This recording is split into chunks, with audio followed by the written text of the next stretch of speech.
जैसा कि फ्रेंड्स आप जानते हैं कि यह चैनल के माध्यम से किसी भी टॉपिक को वह सभी तथ्यात्मक ज्ञान दिए जाते हैं या कंटेंट उपलब्ध कराए जाते हैं जो आईएएस और पीसीएस के दृष्टिकोण से अति महत्वपूर्ण दिखाई पड़ते हैं।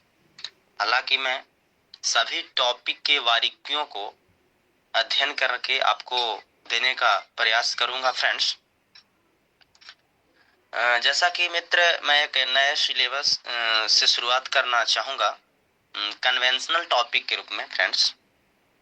जैसे मैं आज जो टॉपिक आपके सामने देने जा रहा हूँ वो टॉपिक आज एक इकोनॉमिक्स का है। देखिए, सबसे पहले मैं आपको ये बता दूं कि इकोनॉमिक्स और इकोनॉमी दो शब्द बहुत ही सुनते होंगे तो आपको बड़ा ही कंट्राडिक्टिव लगता होगा कि इकोनॉमी और इकोनॉमिक्स दोनों में डिफरेंस क्या है। तो सबसे पहले मैं इसे बता दूं, इकोनॉमी है जो मित्रों वो सैद्धांतिक है, थियोरिकल पार्ट है। वही इकोनॉमी की जो बातें हैं मित्रों वो एक व्यवहारिक पार्ट है। जैसे कि कोई कार्य किया जा रहा है तो वो एक उससे विकास हो रहा है तो एक कार्य गतिशील है, क्योंकि उससे कोई ना कोई डिसीजन लिया जा रहा है या किसी न किसी प्रकार का कोई कार्य डील हो रहा है या अर्थव्यवस्था में गतिशीलता आ रही है।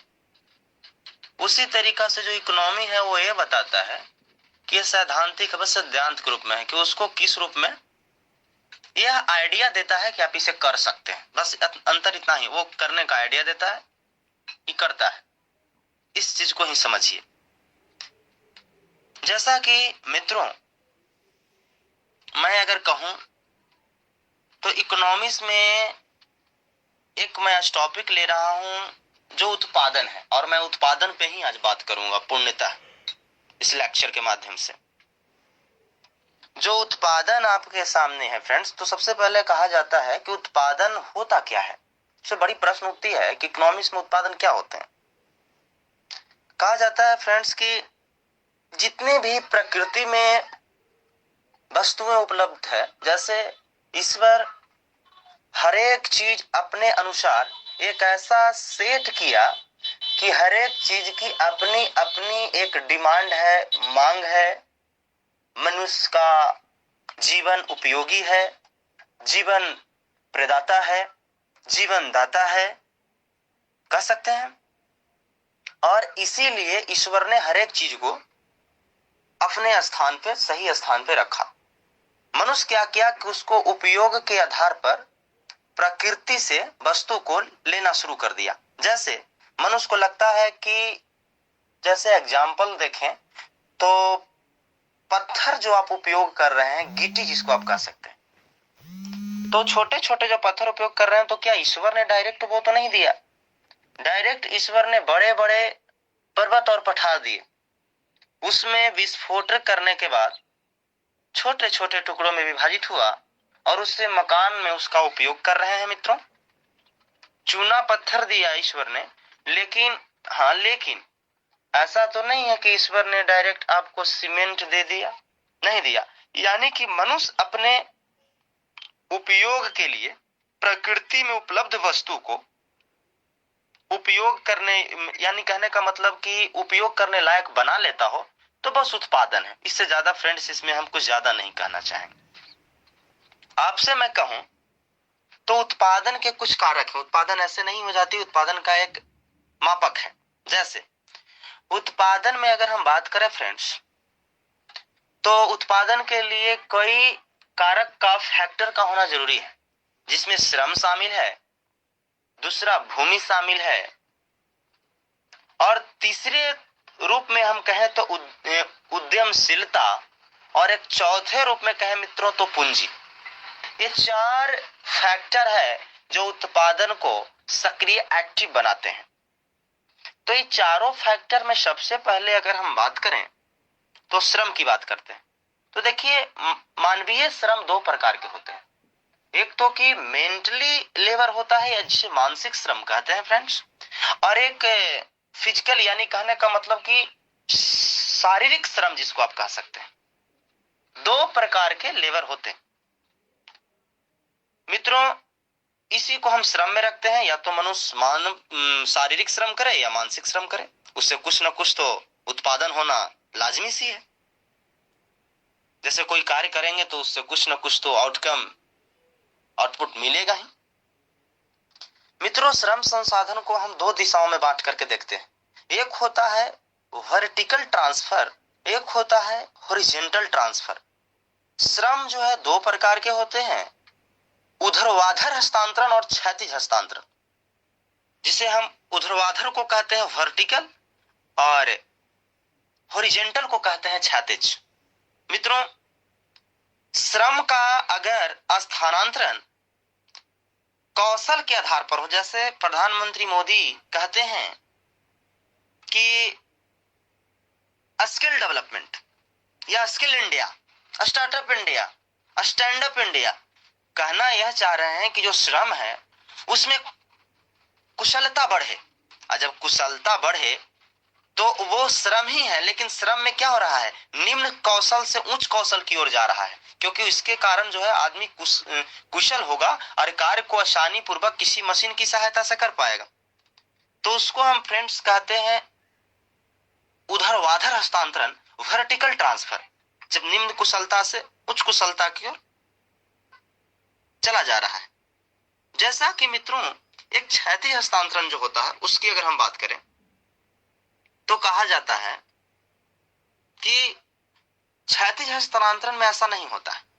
इसमें होता है कि उत्पादन क्षेत्र में श्रम का हस्तांतरण तो हो, लेकिन इसमें ऐसी हस्तांतरण होती है जिसमें गुणात्मकता, कुशलता नहीं बढ़े, हालांकि वितरण हो, कार्यों का वितरण हो। जैसे देखिए, एक एग्जांपल से हम समझा दें, क्योंकि एग्जांपल से यह पूर्णतः कंप्लीट हो जाएगा। जैसे मैं आपसे अगर कहूं फ्रेंड्स, तो अगर किसान पहले घर वाला बीज का ही उपयोग करके फसल का उत्पादन करता था, लेकिन अब वो एक उन्नत किस्म के बीज, हाई एलिड बीज का प्रयोग कर करके देखे थे कि हरित क्रांति 1966-67 में आया था और उत्पादन बहुत ही अत्यधिक बढ़ी। तो मित्रों ये बढ़ा, ये क्या है जो उत्पादन बढ़ रहा है फ्रेंड्स, तो ये क्या है, मैं अब आपसे पूछना चाहता हूं। ये आपको जो है ऊर्ध्वाधर हस्तांतरण है, क्योंकि वो क्वालिटी बढ़ गई है।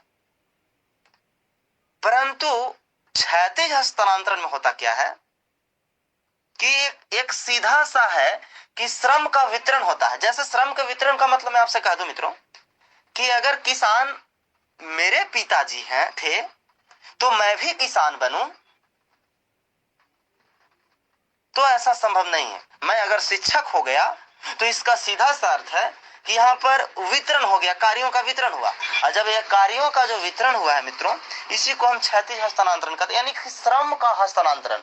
जैसे शारीरिक श्रम के हस्तांतरण से मित्रों मानसिक श्रम के रूप में परिवर्तित हो गया, इसको हम कहते हैं मित्रों क्षैतिज हस्तांतरण। मतलब अपनी पग एक सीढ़ी से दूसरे सीढ़ी पर उठा करके रखना ही मुझे लगता है कि क्षैतिज ऊर्ध्वाधर हस्तांतरण से क्षैतिज हस्तांतरण के रूप में तब्दील हो जाता है। मित्रों, दूसरा हम भूमि की बात करते हैं। दूसरा इसमें भूमि भी महत्वपूर्ण चीज है। कहा जाता है उत्पादन को लेकर के प्राकृतिक संसाधन के रूप में भूमि उपलब्ध है, और बिना भूमि के ये बताइए कि कोई भी किसी भी प्रकार का विकास का जो उत्पादन का कार्य है क्या संपन्न हो पाएगा मित्रों? नहीं हो पाएगा। यानी उत्पादन में भूमि का बहुत ही एक महत्वपूर्ण योगदान है। जैसा कि फसल उत्पादन करने के लिए किसान जो है यह तय करता है कि कौन से मिट्टी में कौन सा फसल का उत्पादन करना है, और यह बहुत ही महत्वपूर्ण है फ्रेंड्स।